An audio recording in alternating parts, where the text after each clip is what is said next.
বাড়ির সামনে motor bike রাখার প্রতিবাদ করায় এক বিজেপি সমর্থককে লোহার রড দিয়ে মারধরের অভিযোগ উঠল তৃণমূল নেতার দুই ছেলের বিরুদ্ধে। অভিযুক্ত দুজনই সিভিক পুলিশ ভলেন্টিয়ার বলে দাবি অভিযোগকারীদের। ঘটনায় গুরুতর জখম হয়েছেন সচিদানন্দ যাদব নামে ওই বিজেপি সমর্থক। তাকে দুর্গাপুর মহকুমা হাসপাতালে ভর্তি করা হয়েছে। ঘটনার একটি ভিডিও ইতিমধ্যেই সোশ্যাল মিডিয়ায় ভাইরাল হয়েছে। ঘটনাটি দুর্গাপুরের নিউ টাউনশিপ থানার খয়রাশোল এলাকার। সভাপতি তো ওই জন্য প্রথম কি ডিস্টার্ব করতো আপনাদের? হ্যাঁ, আগের দিকে ডিস্টার্ব করতো। কিরকম? মানে ওই এইটা করো, ওইটা করো, এইটা দাও, ওইটা দাও, এইরকম হবে না, কোনো মানে এ নিয়ে চলছে। সেই দিনে বাইক লাগিয়েছে, ও আমাকে গালাগালি করেছে, আমি ওকে কিছু বলিনি। আমি কেন গালি দিয়েছে বলে বেশ করেছে। কে বলছে? ওর ছেলে, দুজনই ছেলে। কি করে ছেলে দুটো? একটা সিভিল পুলিশ আছে, একটা ট্রাফিক পুলিশ আছে। হ্যাঁ, বলছে বেশ করেছি, যা করবি করে নেব। আমি করবো না, কিন্তু এটা তুমি ঠিক কাজ করছো না, তুমি তো একটা সিভিল পুলিশ আর তুমি গালাগালি করছো। হ্যাঁ, বলতে কি মারবো, আমি মেরে দেখাও।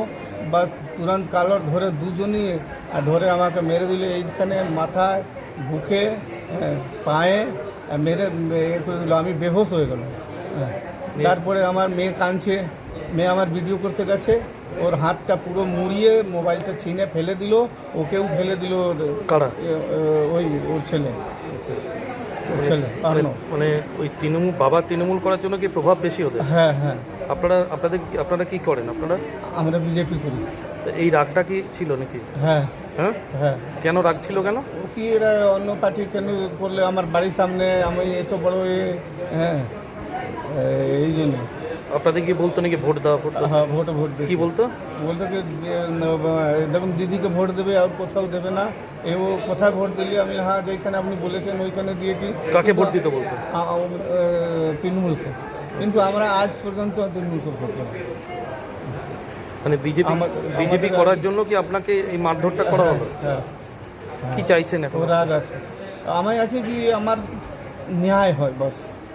কি বলবেন মুখ্যমন্ত্রীকে? কি বলবেন? আমি বলবো কি আমার কোনো দোষ নেই, আপনি যাচাই করে নিন, আমার ন্যায় চাই। কাকে বলবেন? আমি আমার পার্টির লোককে বলবো। আর মুখ্যমন্ত্রীকে কি বলবেন? মুখ্যমন্ত্রীকে বলবো কি আমাকে ন্যায় দিন। কেন কি আপনাকে আমি ভোট করেছি, বিজেপি আমি করেছি, এইরকম আমাকে তো মেরেই দিয়েছিল। 90% আমি মরে গেছি। হ্যাঁ। কি নাম আপনার? আমার নাম সচিন্দ্র কুমার যাদব।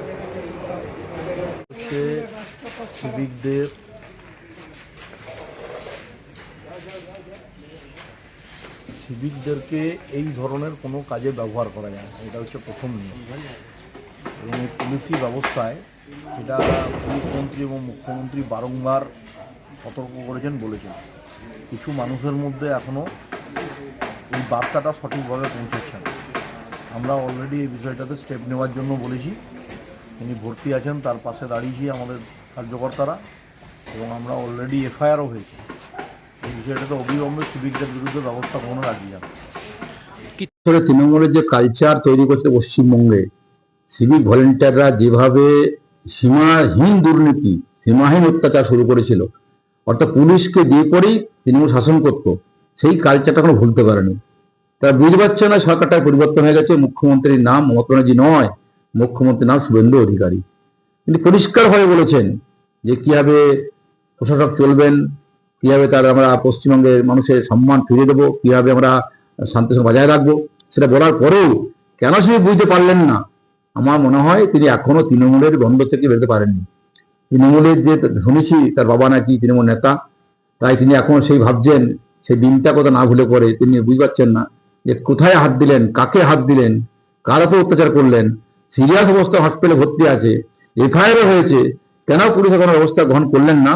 আমরা খবর নিয়ে দেখছি। পুলিশকে বলবো ইমিডিয়েট এর বিরুদ্ধে ব্যবস্থা গ্রহণ করুন, নাহলে কিন্তু মানুষ ক্ষমা করবে না।